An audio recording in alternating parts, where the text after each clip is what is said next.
মহাকুম্ভে ফের দুর্ঘটনা। Air balloon ফেটে জখম হয়েছেন 6 জন। গতকাল প্রয়াগরাজের সেক্টর 20-তে ঘটে এই দুর্ঘটনা। মাটি থেকে কিছুটা উপরে উঠেই এয়ার বেলুন বাস্ট হয়। এয়ার বেলুন থেকে নিচে পড়ে এবং আগুনে পুড়ে জখম হয়েছেন 6 জন। এই সদ্যই একেবারে পদপিষ্ট হয়ে অন্তত 30 জনের মৃত্যুর ঘটনা ঘটেছে। আর তার সপ্তাহখানেকের মধ্যেই ফের একবার দুর্ঘটনা। এয়ার বেলুন ফেটে জখম হয়েছেন 6 জন। প্রয়াগরাজের সেক্টর 20-তে মাটি থেকে কিছুটা উপরে উঠেই এয়ার বেলুন ফেটে যায়। এয়ার বেলুন থেকে নিচে পড়ে এবং আগুনে পুড়ে অন্তত 6 জন জখম হয়েছেন বলে জানা যাচ্ছে। উত্তরপ্রদেশের মুখ্যমন্ত্রী যোগী আদিত্যনাথ তিনি আজকে যাবেন মহাকুম্ভে। আর তার আগে গতকালই ঘটল ফের একটা দুর্ঘটনা। বারবার আগুন লাগার ঘটনা ঘটছে, পরপর দুটো আগুন লাগার ঘটনা ঘটেছে 10 দিনের মধ্যে। তার মধ্যে পদপিষ্ট হওয়ার ঘটনা ঘটেছে, অন্তত 30 জনের প্রাণহানি হয়েছে। আর এবার একেবারে এয়ার বেলুন ফেটে আগুনে পুড়ে এবং ওপর থেকে নিচে পড়ে অন্তত 6 জন জখম হয়েছেন বলে খবর। মহাকুম্ভে 1 বছরেরও বেশি প্রস্তুতি, কিন্তু তারপরও দুর্ঘটনা এড়ানো যাচ্ছে না। কখনো পদপিষ্ট হয়ে মৃত্যুর ঘটনা, আবার কখনো আগুন লাগার ঘটনা থেকে আতঙ্ক ছড়াচ্ছে। আর এবার খানিকটা মাটি থেকে ওঠার পরই এয়ার বেলুন ফেটে গেল প্রয়াগরাজের সেক্টর 20-তে। আর সেখানেই একেবারে ওপর থেকে নিচে পড়ে এবং আগুনে পুড়ে অন্তত 6 জন জখম হয়েছেন, এমনটাই খবর। যোগী আদিত্যনাথ তিনি আজকে যাবেন। এখনো পর্যন্ত ডেথ সার্টিফিকেট সমস্যার সমাধান হয়নি। একাধিক প্রশ্ন রয়েছে মহাকুম্ভের প্রস্তুতি নিয়ে। আর তারই মধ্যে ফের একটা দুর্ঘটনা। হট এয়ার বেলুন ফেটে গিয়ে 6 জন জখম হয়েছেন, এমনটাই খবর। প্রয়াগরাজের সেক্টর 20-তে এই ঘটনা ঘটে। মাটি থেকে কিছুটা উপরে উঠেই হট এয়ার বেলুন আচমকা ফেটে যায় এবং তারপরই ওপর থেকে নিচে পড়ে এবং আগুনে পুড়ে 6 জন জখম হয়েছেন বলে জানা যাচ্ছে। মহাকুম্ভে পুণ্যস্নানে গিয়ে হারিয়েছেন মাকে। বিজয়গড়ের বাসিন্দা সুরজিৎ পোদ্দারের দাবি, দুঃসহ যন্ত্রণা, ভয়াবহ অভিজ্ঞতার এখানেই শেষ নয়। এতগুলো দিন পরেও এখনো হাতে পাননি ডেথ সার্টিফিকেট। ডেথ সার্টিফিকেট নেই, যোগীরাজ্যে হয়নি পোস্টমর্টেম। অভিযোগ, মৃতদেহের চালানের কপিটুকুও হাতে দেওয়া হয়নি। বলা হয় ছবি তুলে নিন। কলকাতা পুরসভার তরফেও মেলেনি ডেথ সার্টিফিকেট। এই পরিস্থিতিতে আতান্তরে পড়েছেন কলকাতা পুরসভার 95 নম্বর ওয়ার্ডের বিজয়গড়ের বাসিন্দা সুরজিৎ পোদ্দার। 28 জানুয়ারি বিকেল 3টে আজমের এক্সপ্রেস থেকে প্রয়াগরাজে নামেন। 6:30টায় পৌঁছে যান মেলার মাঠে। মাসি, দিদা, মার এই সেলফিটা দেখলে এখনো আটকে ওঠেন সুরজিৎ। মাত্র 24 ঘন্টায় জীবনটা এমনভাবে বদলে যেতে পারে ভাবলেই অবাক লাগে। তাঁবুতে ঘুমোচ্ছিলেন। মাইকে ঘোষণা শুনে 28 জানুয়ারি রাত 12:30টায় মৌনী অমাবস্যার শাহী স্নান করতে যান। ঠিক 15 মিনিটের মধ্যে আচমকা হুড়োহুড়ি শুরু। সুরজিৎ পোদ্দারের দাবি, রাত 1:45 নাগাদ স্থানীয় কয়েকজন তাদের উদ্ধার করে। পুলিশ ও অ্যাম্বুলেন্স আসতে আসতে তখন রাত 2:30। রাত 3টে এক অস্থায়ী হাসপাতাল সুরজিৎ পোদ্দারের মা বাসন্তী পোদ্দারকে মৃত বলে ঘোষণা করেন।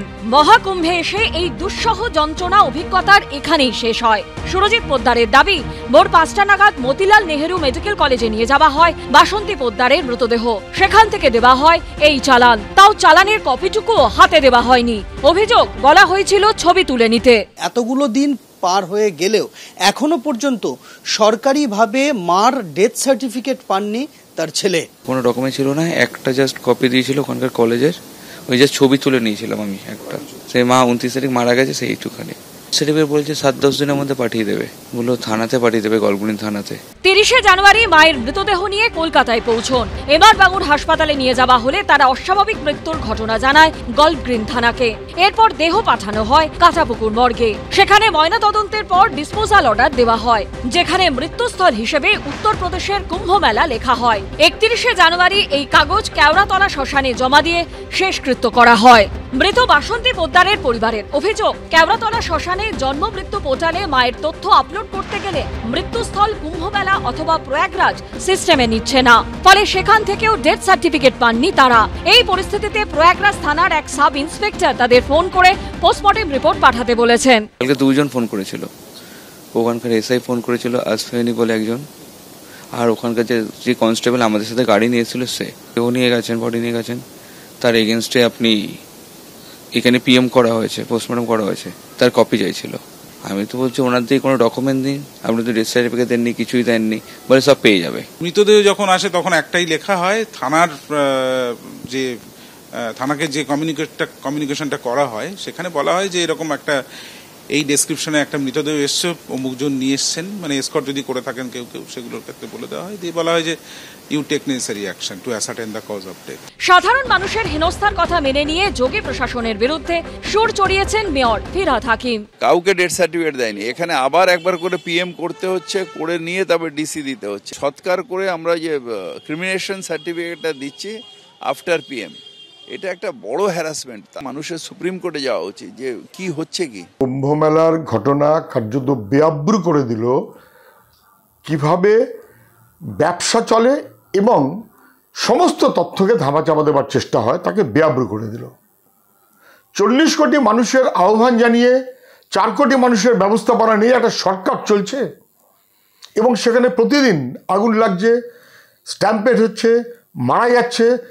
যেদিনের ঘটনা সেদিন 100 তো বেশি বটেই, কত মারা গেছেন কেউ জানে না, তথ্য গোপন। প্রত্যক্ষদর্শী বাংলার মানুষ তিনি বলছেন মানে কার্যত চাপা দেওয়া রয়েছে মৃতদেহের স্তূপ। পাল্টা জবাব দিয়েছে বিজেপি। এই রাজ্যে এমন একটা পরিস্থিতি তৈরি করা হচ্ছে যেন কুম্ভে একেবারে গোটা রাজ্যটাই চলে গেছে, কিছু লোক মারা গিয়েছে। নিশ্চয়ই সেটা দুঃখজনক, দুর্ভাগ্যজনক, যে প্রান্তেরই সে লোক হোক না কেন। অতএব তাদের যে মৃত্যু হয়েছে তার জন্য সরকার উপযুক্তভাবে সমস্ত কিছু দেখছে। রাজনীতি চললেও এই স্বজনহারা পরিবারগুলোর প্রশ্ন একটাই, এই হয়রানি শেষ কবে হবে? সন্দীপ সরকার, অর্ণব মুখোপাধ্যায় ও রঞ্জিত হালদারের রিপোর্ট, এবিপি আনন্দ।